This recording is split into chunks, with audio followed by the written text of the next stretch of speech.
Hi, I'm Melody Schoenfeld with Flawless Fitness in Pasadena, California, and I'm here to talk to you about building chest muscle using dumbbells. Now, if you want to build muscle, you have to lift heavy. You have to.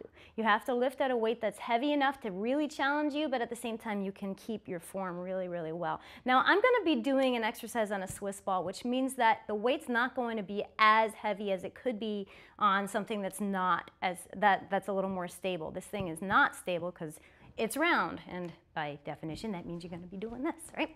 So if you're going to be doing this, you can't lift quite as heavy. However, there's benefits to doing this, which means you're going to be working a lot more stabilization, and that's where a lot of people have trouble. So if you're going to lift heavy and you're unstable, you're going to injure yourself. So we're going to do a little combination. What I'm going to show you is a one-arm fly off a Swiss ball, and the Swiss ball is going to serve as your weight bench. So just by nature of being on the Swiss ball, we're automatically working the butt, working the abdominals, working the lower back, and making our body have to stabilize a little more, plus your hammies are working like crazy, these muscles in the backs of the legs.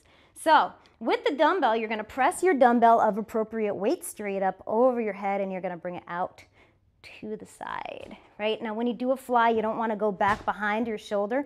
I know you're going to be tempted to do that stretch, but what's going to happen is you're going to give yourself a nice little shoulder injury, and we don't want that.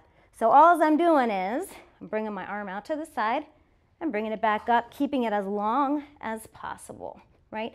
It's not locked out, but it's really long. And that's all there is to it, really. You're going to build some real nice stabilization through your chest that way, and that way you'll be able to press much heavier weights later on because you'll be a lot more stable. So this is Melody talking about how to build chest muscle using dumbbells.